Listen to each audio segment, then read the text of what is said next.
अहमदा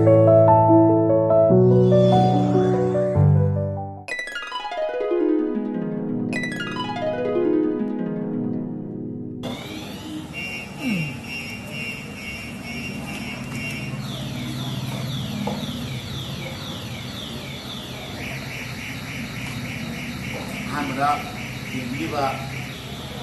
असी 17 अगस्त सिंगा नोना माजिन की कतुरा मुंसिया कुंडा प्रॉब्लम मरो रजिस्टर नंबर 265 सेंटर बॉडी तो मासा किसम रेवा माता के लाइनो पीएम लाइन चैनल वेना पीएम डिस्ट्रिक्ट कमिटी रांग yang guna sehingga kita umari lagi mana mana berarti mana orang pun dah semua lebih baru ni mana ada tanda besar mungkin juga mata kita itu dah semua sudah yang terus sudah siapa sudah jadi orang tak baru anda Jawaban dan luar, ya, naik ini, mengurung, mengurung, angkola, langsung, yang kedua, dari Polsagi, ada, yang semuanya mendapur, mengenal, pergi, sudah, dari Polsagi, ada. Ganjar ilai dia mana yang mana ni, ganjar yang jauh yang sih, pullaga, pulla mana baru nama juga, kita dari lagi, pulla, naik ini dan sini, mutara makan coba, makan mana mana, tahu coba, tahu pantui, yang serta ini, tahu yang sampai dengan sebenarnya punya problem meruna yang jadi masih aku punya mesti nah kalau ya tawa mati lain balai yang ada punya position mana aku what punya mesti dipakai mana waktu itu mana panggung juga naik ni orang menguruskan atau ada bawanu sudah juga nongna anda tak aku mangga tak ada na ada terlalu lama Sangda layam le teraba termaki maru wala waram ko piramba dige penda wala ko kurienda wala jaban ko mas sing da wala sagi wala yaure kuno mongna jadi bangke buat ormase muda pansba ni maruina sehigi paku kena tawa ya pada wala tadi anda serta ini lewat kamu kompol PM lain bisa mana wayang ini apa mungkin masih orang di walet di matulina orang casing casing mana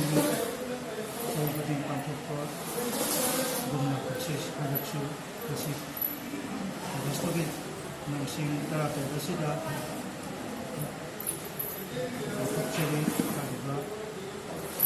komisiga lagi berapa proses punah tu fixing jago wajah masih dalam masih apa cakapnya dalam ini sudah apa punah tidak dilakukan lagi tanda kecil dari mana sama kecil dari ini ini jadi si harga hasil yang aku kata ni si satu hasil maka si dah mesti. Dah aku kata jadi, walaupun saya mayamda semua kita mengana, masih lagi punya problem manusia nanti di wanda, aja wada problem, wada urusan tunu, wada na, lagi kita dalam mana, nak dihai ba, mana kita lain di, mana kita berkaitan dengan mana, aku ꯄꯣꯔꯝꯆꯥ ꯂꯩꯈꯤꯕ ꯄꯨꯝꯅꯃꯛꯁꯦ ꯑꯄꯨꯟꯕꯒꯤ ꯑꯣꯏꯅ ꯑꯩꯈꯣꯏꯅ ꯆꯍꯤ ꯈꯨꯗꯤꯡꯒꯤ ꯇꯧꯕ ꯂꯥꯛꯄ ꯍꯟꯗꯛꯁꯦ ꯏꯃꯥ ꯀꯩꯊꯦꯜ ꯂꯥꯏꯔꯦꯝꯕꯤ ꯑꯄꯨꯟꯕ ꯄꯣꯔꯝ ꯁꯦꯔꯞꯁꯤꯗ ꯄꯥꯡꯊꯣꯛꯑꯦ ꯑꯗꯣ ꯁꯨꯃꯥꯏꯅ ꯃꯊꯪ ꯆꯍꯤꯗ ꯑꯃꯨꯛ ꯑꯩꯈꯣꯏꯒꯤ ꯄꯣꯔꯝꯆꯥ ꯂꯩꯔꯤꯕ ꯃꯥꯏ ꯃꯊꯪꯗ ꯑꯩꯈꯣꯏꯒꯤ ꯑꯣꯖꯥ ꯏꯟꯗꯣꯒꯤꯅ ꯂꯥꯛꯑꯦ ꯑꯗꯨꯗꯩ ꯔꯥꯝꯖꯤꯒꯨꯝꯕꯗ ꯑꯃꯨꯛ ꯄꯥꯡꯊꯣꯛꯑꯦ ꯑꯗꯨꯃꯥꯏꯅ ꯕꯤꯗꯥꯅꯒꯣꯒꯤ ꯑꯣꯖꯥ ꯕꯕꯥꯅꯨ ꯂꯥꯛꯑꯦ ꯕꯤꯗꯥꯅꯒꯣꯗ ꯄꯥꯡꯊꯣꯛꯑꯦ ꯑꯁꯨꯃꯥꯏꯅ ꯍꯣꯡꯅ ꯆꯍꯤꯒꯤ ꯑꯩꯈꯣꯏꯅ ꯁꯨꯝ ꯆꯠꯀꯅꯤ ꯑꯁꯤ ꯌꯥꯝꯅ ꯃꯐꯝꯗ ꯂꯩ ꯑꯗꯨꯕꯨ ꯀꯅꯥꯒꯨꯝꯕ ꯃꯁꯤꯗ ꯑꯩꯈꯣꯏ ꯄꯦꯟꯕ ꯄꯦꯟꯗꯕ ꯃꯁꯤ ꯊꯧꯕ ꯂꯩꯔꯒꯁꯨ ꯃꯊꯪꯒꯤ ꯖꯦꯅꯔꯦꯜ ꯃꯤꯇꯤꯡꯗ ꯃꯐꯝꯁꯤꯡꯗ ꯂꯣꯏ ꯅꯩꯅꯔꯒ ꯑꯩꯈꯣꯏ ꯄꯨꯝꯅꯃꯛꯁꯦ ꯏꯃꯥ ꯑꯃꯒꯤ ꯃꯆꯥꯅꯤ ꯄꯣꯔꯝ ꯃꯆꯥꯅꯤ ꯍꯥꯏꯕꯁꯦ ꯑꯩ ꯇꯥꯛꯆꯔꯤ ꯃꯌꯥꯝꯗꯁꯨ ꯃꯁꯤ ꯚꯥꯞ ꯇꯥꯃꯤꯟꯅꯔꯒ ꯑꯩꯈꯣꯏ ꯊꯕꯛ ꯊꯧꯔꯝꯁꯦ ꯑꯗꯨꯝ ꯋꯥꯔꯦꯞ ꯃꯈꯥ ꯇꯧꯗꯨꯅ ꯂꯥꯛꯏ ꯋꯥꯔꯦꯞ ꯃꯈꯥ ꯇꯧꯕ ꯄꯥꯝꯃꯤ ꯍꯟꯗꯛꯀꯤ ꯃꯇꯥꯡꯁꯤꯗ ꯑꯩꯈꯣꯏꯅ ꯃꯌꯥꯏ ꯑꯣꯏꯔꯞ ꯍꯥꯏꯇꯥꯔꯦ ꯌꯥꯝ ꯆꯥꯎꯅ ꯇꯧꯅꯤꯡꯕꯅꯤ ꯑꯗꯨꯕꯨ ꯏꯈꯪ ꯈꯪꯍꯧꯗꯅ ꯑꯩꯈꯣꯏꯒꯤ APM ꯂꯥꯏꯔꯕꯤ ꯆꯦꯅꯦꯜꯒꯤ ꯆꯤꯌꯥꯔꯃꯦꯟ ꯑꯣꯏꯔꯝꯕ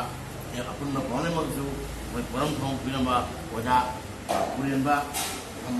ꯎꯄꯥꯙꯤ ꯍꯥꯞꯄꯕ ꯑꯣꯖꯥ ꯅꯣꯡꯊꯝꯕꯝ ꯏꯟꯗ꯭ꯔ ꯀꯨꯃꯥꯔꯅ ꯃꯅꯨꯡ ꯃꯇꯝꯗ ꯂꯩꯈꯤꯗꯕꯁꯤꯅ ꯑꯩꯈꯣꯏꯒꯤ ꯂꯩꯔꯤꯕ ꯊꯕꯛ ꯊꯧꯔꯝ ꯈꯔꯗ ꯑꯩꯈꯣꯏ ꯌꯥꯝꯅ ꯑꯩꯈꯣꯏꯗ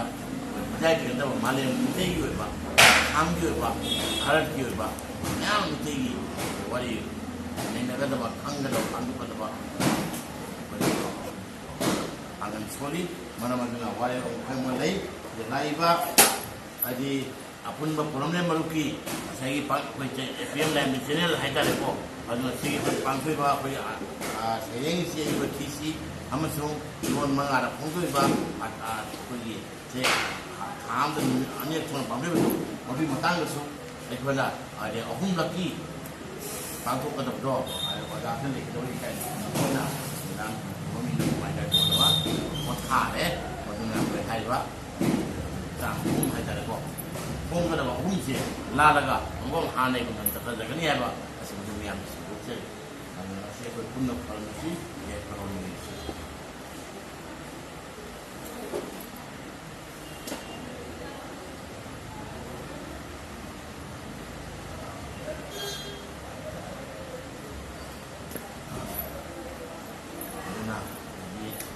पुनमक्ता हंजन हाइजरी अपुनब पोरमलेम मरुपसे आसामदा ख्वाइदगी अरिबा ऑर्गेनाइजेशन मरमदी 1951 दा लिंखलगा रजिस्ट्रार बॉडी नि माकी तबम थोपा अदि पथाक नायना भारत संविधान मतुंगिना अखोगी रजिस्ट्रार ऑफ सोसाइटी एक्ट मतुंगिना मरम तुंगिना पुचली मसिदसु आरामै क्या लेरसु मयाम नकुम पुचिन ताकियो अमसो इ लाइरंबी पाइ मासु असुम मरांग हेलो पुजना अखोई पुनमक्से इमाम के मचानी भाप तानियो हाइसे अखोई संगरगा पुनोपु वरम से यानी के संगरगा हेलो हेलोना अखोई कुनाइ थुमी ओजा मंगुंजी पुरमजरी हेलो हेलोना अखोई पुरेनबा ओजा नोथोम कुमारसु अखोई अपुनबा प्रॉब्लम मरुकी मारेजगी जेनरल सेक्रेटरी मोना APM लाइरंबी जेनरल एडिटर ओजाना अखोई पुन्ना प्रॉब्लम अमसुं इकाई खुंजरी मसी हारे वताई वसिंजरे